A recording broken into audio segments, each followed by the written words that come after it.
Breakfast with baby, breakfast with baby, breakfast with baby. That's the theme song. I'm here, co-hostless today, one deep. I got a co-host upstairs, but she probably under the bed somewhere crying. She might have probably hurt her feelings or they irritated her or annoyed her and then messed up her whole day. That's how it's just easy to get to.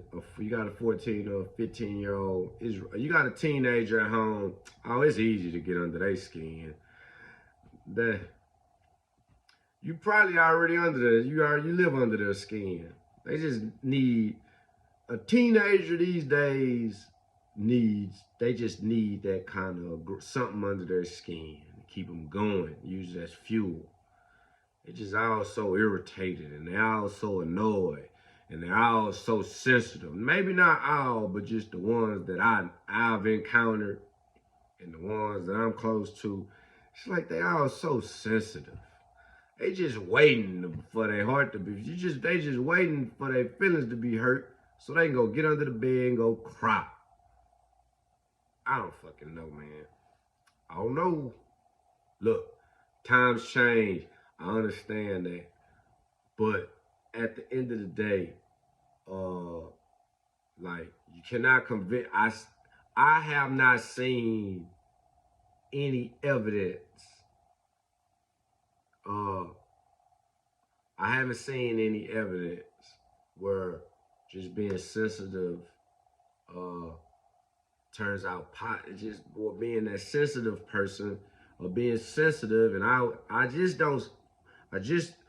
have not seen any evidence of things turning out successfully when they were emotional, when it was emotions-driven actions going on. When every action was based off of the emotion that we were feeling at the time. Because the emotions be all over the place. You're happy sometimes, you're feeling good sometimes, you're mad sometimes, you're angry. So,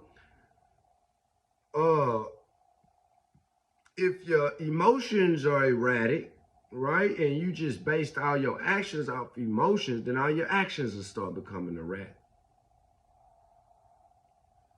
And somebody do something and piss me off. I'm mad, and now I want to go act this anger emotion out. I need to get this emotion out of me. I need to go act this anger out because somebody has made me mad. Based on my experience, just the action that you act out in anger end up leading to a even bigger and more serious situation. I'm going out the experience. Touching the hand, touching the stove. I know that the stove is hot. I have touched the stove. And then I accidentally, and then I got caught up and I touched the stove again before. So I know that stove is hot. And I know that touching the stove, I know the days after that you touched the stone, when you blistered up and when you bruised up, that, that's gonna be days of pain and days of healing from that one split second of touching the stove.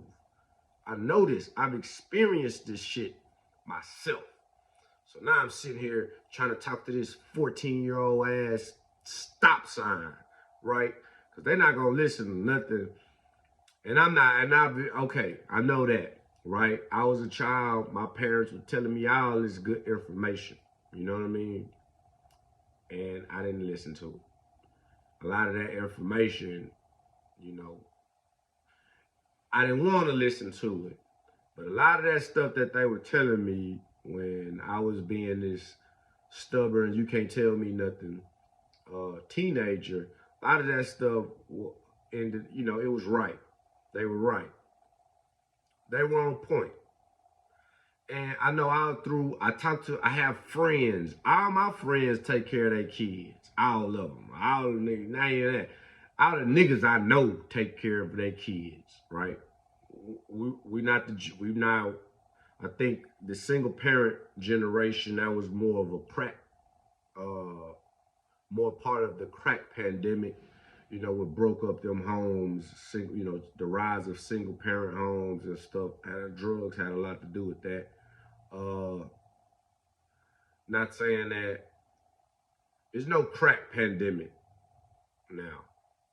I mean, it's drugs, but it's just like no real crack. And I don't want to be speaking it like that because then it gives some people some ideas like, hey, man, that community needs a pandemic or whatever. Now, we got other pandemics. We got a murder pandemic in our community. Shoot, a nigga, a kid. And let's go back to that sensitive shit. Teenagers, you know. You call a 17-year-old boy a bitch, or you say something about him, disrespect him, and shoot, that boy be in his feelings enough ready to kill you. And now they shooting up, you know what I mean? So, I'm telling my daughter, like, man, you need somebody to tell you, man, that shit's nothing. Them fucking words. Words shouldn't be able to move you like that. That's why, like, sports. That's why I want my kids in sports. I'm not trying to. They just need to competing. When you competing, you playing a game, you competing, and then your opponent is over there talking shit to you, trying to talk you out of your game. I want my kids to experience that and to know how to navigate and to know how to perform under those type of conditions. Cause it's all a mind thing. You gotta know how to psych that stuff out. This dude talking shit to me. You know what I mean? We on the basketball court. Yeah, I get, he disrespect me. I can get mad. I can want to fight him, get thrown out of the game or whatever. I can start, performing and playing, and I can start playing emotionally, like I look like I'm being bothered by what he's saying. Or I can tune him out. I can light his ass up. Everything is all of this the mind game in my head that I'm playing. Because there's no real, everybody going to react different. So I just want mine to be, look, man, let me give you other options on how you can react. Because that's not gonna always, that reaction might not always be the best. Somebody piss you off and then you go react off of how you feeling when they pissed you off. Somebody says something and they done got you to the part, and now you want to go act that like it's other options. There are other options. Life is what you make it. Life is how you view it. I show my daughter the cup with the glass with water half full glass. I'm showing my daughter, and I'm like, hey, what you see? She said, it look like a half empty glass. I said, well, it look half full to me. Life is about what you see. So life is about what you make it. So you have to know how to change. You can change your perspective if you want to. How do you do it? You just change it. I just made this half empty cup now a half full cup. Because it's all about perspective. We both see the same, we're both saying the same thing. But what am I going to accept? What is my perspective? So from now on, every half empty cup, I'm going to make it a conscious effort to call every half empty cup I see a half full cup. I might slip and call that half empty cup a half empty cup again. But then I'm going to have a conscious effort like, hey, man, now that ain't no half empty cup. That's a half full cup. Life by perspective. Life is what you make it. So, like, this is what I'm trying to tell her, because I'm like, hey, it's my responsibility. I'm your daddy. I got to tell you this stuff, because nobody else's responsibility to tell you this kind of stuff, to give you this kind of life wisdom. It's not their responsibility. It is my responsibility to feed you.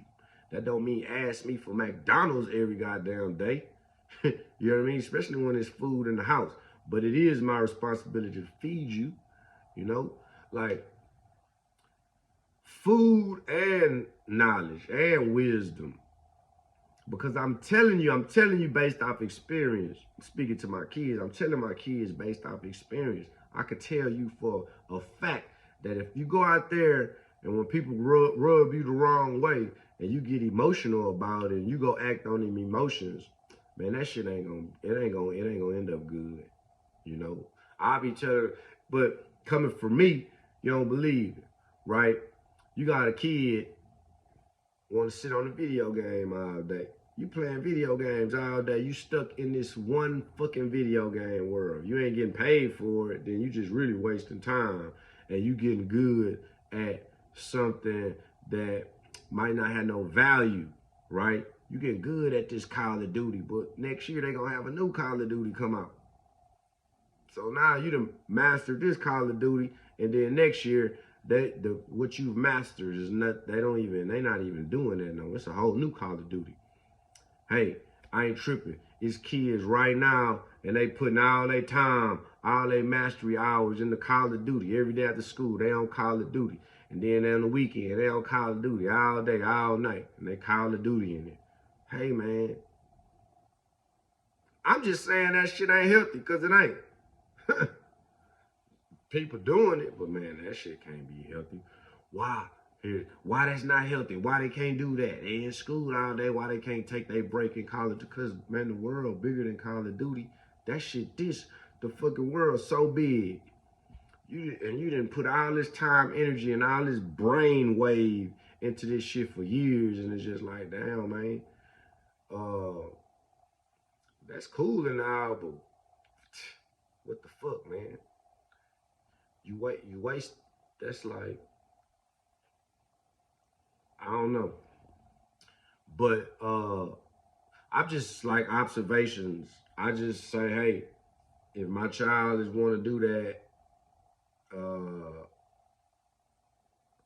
don't know, man. I just gotta say, man, I don't think that's healthy. How is that healthy? How is playing Call of Duty every day after school and all weekend? How can that be healthy if you not, unless you find a way to get paid for it?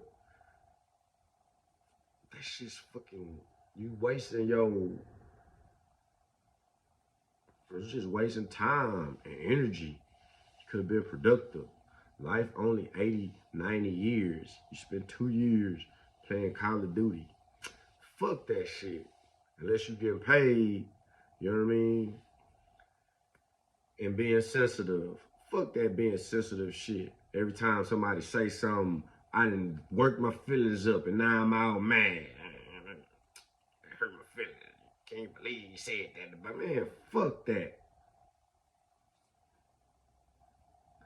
And I don't know, well, you know, how do you just be like, fuck that shit? I don't know. It's just a thing in my head, man.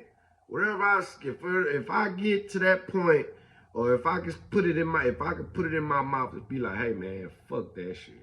That means fuck that shit. I don't give a fuck. I don't care. If I'm telling you fuck that shit, man, fuck that shit. Man, fuck that shit. Man, fuck them. Man, fuck that nigga. Man, fuck that. I don't care. And you gotta be like that. You know, because life it's not even going.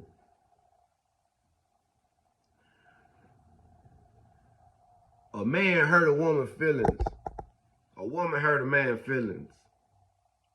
A woman hurt my feelings. And she moved on with her life. And now I'm sitting over there with the broke heart, the sad puppy face, you know. Nobody cares. Who gonna care? Niggas get their heart broke every day. Who cares? Right? So it's just no point in trying to even look for that kind of sympathy. Because nobody gonna care. I know this by experience. So I'm trying to like give these nuggets of wisdom to my kids. Because look, once you eliminate that type of energy, and once you know, because it's all an energy thing, right?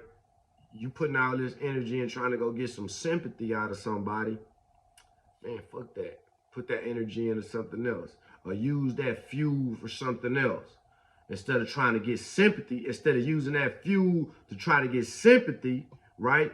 Or to try to talk about, you wanna talk and whine about something for 2-3 hours or whatever on a feeling that you got going on, or 2-3 days. You want to harvest this feeling you got and project this feeling you got on everybody through your attitude and through your, and through your personality.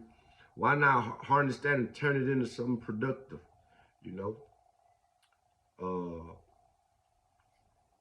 If you're gonna be sensitive and be in your feelings, if somebody hurt your feelings, then use that as, man, every time I think about what they said to me, I'm gonna do this, to get your mind off of whatever they said to you.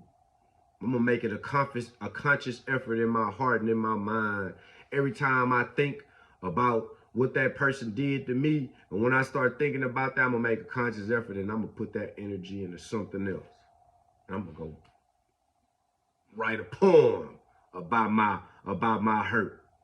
You know what I mean? Something, be productive, versus me just sitting on this shit. I'm gonna go run.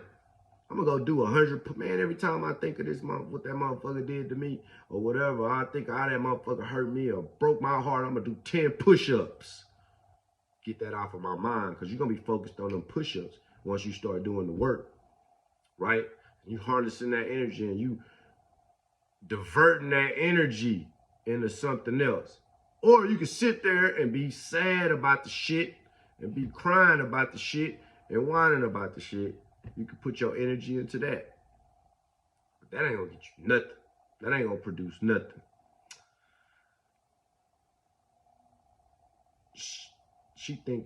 I think she think at this point in her life, it's something. It's a drug too. Like feeling sad and feeling sorry for yourself. Dopamine hits too in your brain. Them release dopamine hits in your brain too. Feeling sorry for yourself, being sad for yourself. So, that's a high on its own. But look, if you up under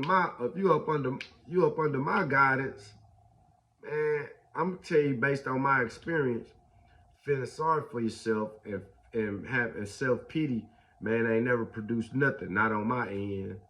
It just made me feel like a little bitch. Man, you sit over here crying like a little bitch, bro. And nobody give a fuck. Nobody give a fuck that you over here hurt crying like a little bitch. Man, go do something with yourself. Get on with your life, homeboy. Nobody giving you sympathy. This is what I had to go through on my own, based off my own experiences, right? I learned a long time ago that if it come down to my feelings, when it come down to feelings, it's every man for themselves. So you get your feelings hurt, like, man, your mama might be there and be like, hey, man, it's all right, baby. Forget them. You might have a friend or two. You might have you a bestie that when somebody hurts your feelings, your bestie might be there with you. That's like, man, forget them. You don't need them. Fuck them. You know what I mean? But for the most part, ain't nobody gonna give a damn when your feelings get hurt or when somebody say something to you. And then what? That's what I'm trying to tell is I'm preaching, and she just like, man, you still. That's what I'm saying. Listen, I can say all these words and yell all these words at you. Nothing is gonna come out of my mouth to hit you in the face, to leave a bruise, to make you to start crying. So you ought to be able to sit there and the motherfucker ought to be able to say all kind of words to you. If them words not coming out of their mouth and putting no bruises on your face, they fucking words. They just fucking words. Now, this the proof that she like, why have to be like this? I can prove to my daughter she know how to control her emotions, because it's instances where the threat of violence come in, right? You don't have no attitude with everybody. The people that you know will slap you upside your head, you never have an attitude with them, ever. You know how to control that shit, because you know you don't want to get slapped upside your head. And so if you can do that then, you can always do that And I'm just telling you this because it'll help you. Being able to control that. Being able to control your emotions will help you a whole lot more than not being able to control your emotions. And getting pissed off and acting out your emotions or acting out your anger every time somebody rub you the wrong way, man, you're going to be in for some bullshit in the future. I got a 14-year-old going on 15 in a couple more weeks. Homegirl, you at that age. It's your time. It's your time about to be coming. Man, don't go out here bozoing out, pansying out, and your fucking feelings. You know what I mean? Making motherfuckers making you cry. How you let motherfucker make you cry at 15? Nah, I ain't saying nobody made her cry or whatever, but it's just like, hey man, what the fuck you doing? You in there crying? What the fuck? What happened? What happened? Somebody came through the goddamn headset, punch you in the eye, poke you in your eye? What? Man, please say, no. Motherfuckers shouldn't be able to make you cry with no words. That's what I'm trying to tell my kids. I let motherfucker make you cry with words. And now, not even that. Motherfuckers shouldn't even be able to move you at all with no words. I ain't gonna lie, it's really, my mama moved me with some words. My mama could move me with some words.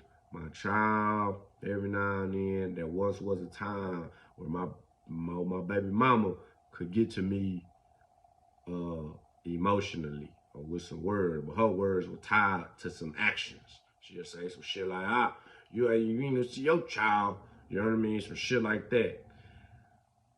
I'm not perfect. I'm a work in progress. But for the most part, man, you ain't finna say no words. Ain't no words finna get to me. Some words, man, fuck you. Shit, fuck me, man, fuck you too. We ain't putting our hands on each other. You know what I mean? Shit, hey, man, always business, never personal. I don't give a damn about what nobody say, what nobody think of me. But I had to get to this point.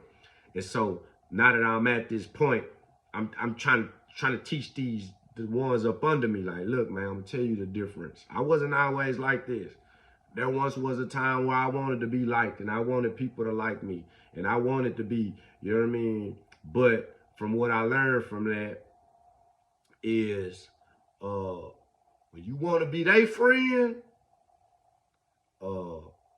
when you want to be people's friend, you know what I mean? They might not want to be your friend. And they'll treat you accordingly, you know? Or when people think you want to be their friend. See, because, you know, and I don't have no problem with that. People thinking I want to be their friend. You know what I mean? Because I don't have no control over what people think, but hey man, I don't want to be nobody's friend. You know, I might be friendly, but that ain't the same as, that ain't necessarily wanting to be nobody's friend. And so, like, I'm not saying that I don't want friends, or I don't want to be a friend. You know what I mean? But I ain't tripping. I really don't. I'm not saying that I won't be a friend, what I'm saying. But like, just me out looking. I need friends. I want friends. Been there, done that shit. I ain't getting nothing from being that type of person. Wanting to be liked. Wanting to, caring about what people say and doing stuff and acting accordingly on what I think somebody will think of me. Like, I've been there, done that. I live that life. I didn't get nothing from it. I didn't even get anything like, I didn't get anything from it. I always fell short trying to do that, I feel. So that's just nothing to me. That's a phase that ain't even nothing. And I see people living that. I ain't mad. I ain't judging nobody living it. But it's just like, man, I've been there, done that shit. That shit ain't about nothing. And so that's why I'm trying to tell you, I lived it. Man, worrying about what people think about that shit ain't nothing. Because that's really more in your head than anything else. Like, yeah, they may see you or they may, you know, have an image of you, but you care about that image more than they do. You know, people may see you a certain way, but you see yourself more. you are way higher on that scale of perception and image to yourself than you are to them. Nobody give a damn. You know, you may come up as a topic of conversation, but after that, you know, people be on to the next topic, and people have hundreds and thousands of different topics of conversation all through the day.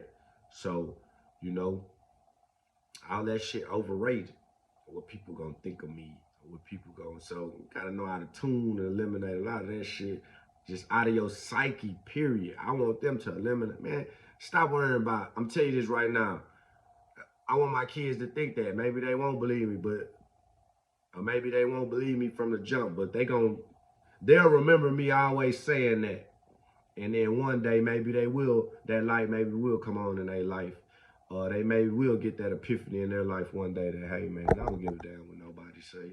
I don't give a damn what these people say about me. Who are these people? I'm not even going to see. I don't even talk to these people. I don't even see these people. I haven't seen these people in years. One day that light might go on in their head and they're going to say, man, my daddy was telling me this shit all my life. Man, fuck what them people got to say or think about you or what they got to say about you. How you gonna let what somebody say about you hurt your feelings? The fuck out of here. Some words? How some words gonna hurt your feelings?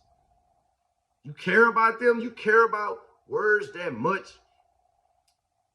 That shit might be talking to a stop sign and talking to refrigerators and microwaves right now. But one day that 15-year-old might be 25 years old. She might hit a point in her life from where it's just gonna be a breakthrough. It's just gonna be like, man, why the fuck I'm worrying about these lame motherfuckers? What these lame motherfuckers think about me? I think they lame. Why I give a fuck about them thinking I'm lame? And I think they lame the whole time. One day she might get to that point, and then it's gonna be like, damn, my daddy was preaching this shit to me my whole fucking life. Man, fuck what them people think. To their face. Fuck what somebody think about you. Fuck what somebody got to say about you. They just words. Man, that's good or bad. Man, them just words. You live by the cheers, you will die by the boos. They just words. Stop being so sensitive. It's my message to my 15-year-old. Stop being so fucking sensitive. Put your feelings in your pocket. They are just words. They just words. Society lying to you. They tricking y'all, making y'all think that somebody gonna give a damn about you or give a damn about your feelings in the future or in life. And no, they not. Nobody gonna care about your feelings. Your boyfriend might. Your mama and your daddy might. Your grandmas might. But nobody gonna care about your feelings. You can't let them kids in the classroom fuck with you to the point where you snap and break down crying in front of everybody and bust out the classroom. Because when you come back into the class, they not gonna care. They gonna be laughing at you busted out the classroom crying. They're not gonna give a fuck. Nobody gonna give you no sympathy for that. This is what I'm just trying to teach my kids based off experience, man. Can't be no little bitch in life, man. Don't pansy out. Never let them see you sweat. Don't pansy out. You can't be letting your emotional drawstrings get pulled by every little thing, man, because life really not that serious. Well, how do you not let the emotional drawstrings get pulled? Just don't let them. Hide that shit. Cover that shit up. Motherfucker got you irritated and mad, but don't show it. Ignore it. Whatever, man. Never let them see you sweat. That's my lecture to the stop sign and microwave.